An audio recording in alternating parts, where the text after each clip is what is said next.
Pengertian pengapuran. Teknik budidaya merupakan hal yang sangat penting dalam usaha budidaya perikanan karena dapat menentukan jumlah output yang dihasilkan. Perlakuan terhadap tanah dasar kolam dapat dilakukan dengan cara pengapuran. Pengapuran merupakan proses menebar kapur secara merata pada dasar kolam dengan ketebalan berbeda pada tiap permukaan tanah. Pengapuran tanah dasar dilakukan setelah tanah dasar kering dan bersih dari bahan organik.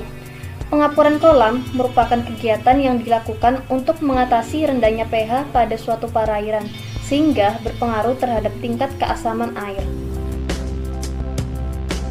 Untuk meningkatkan pH tanah dan juga air, meningkatkan konsentrasi alkalinitas dan kesadaran total, meningkatkan ketersediaan karbon untuk proses fotosintesis, serta sebagai daya penyangga atau buffer di suatu perairan.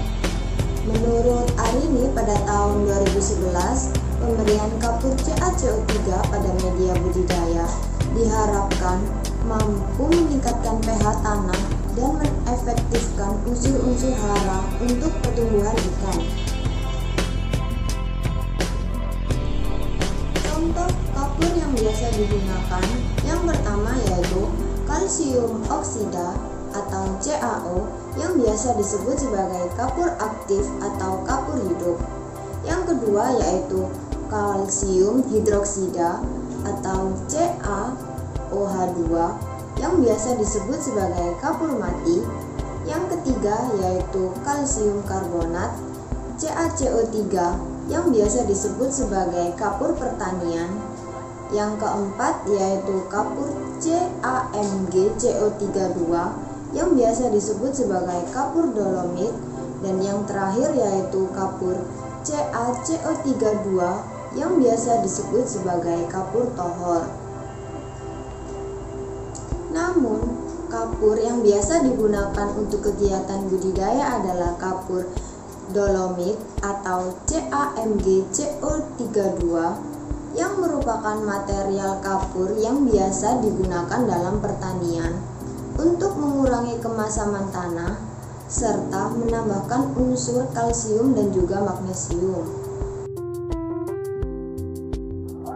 Cara pengapuran tanah dasar. Tanah dimasukkan ke dalam masing-masing wadah dengan ketinggian 20 cm dari dasar wadah. Pemberian kapur ditentukan berdasarkan dosis masing-masing perlakuan. Pengapuran dilakukan dengan cara menaburkan secara merata di atas permukaan tanah dan diaduk secara merata supaya dapat meningkatkan reaksi antara kapur dolomit dan tanah.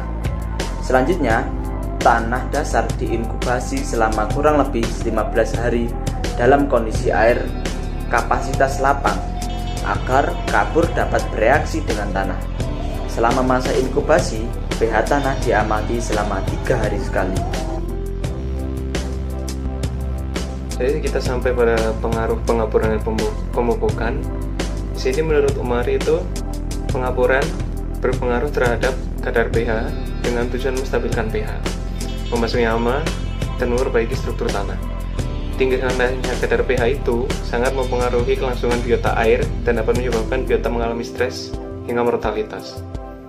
Untuk kesimpulannya adalah dari kegiatan pengapuran ini memiliki peranan yang sangat penting terhadap persiapan kolam untuk tujuan pemeliharaan ikan atau udang. Nah, dengan dilakukannya pengapuran itu, kita dapat menstabilkan pH tanah dan air sehingga meningkatkan konsentrasi alkalinitas total dan kesadaran total, serta meningkatkan ketersediaan karbon untuk fotosintesis dan sebagai buffer di suatu perairan.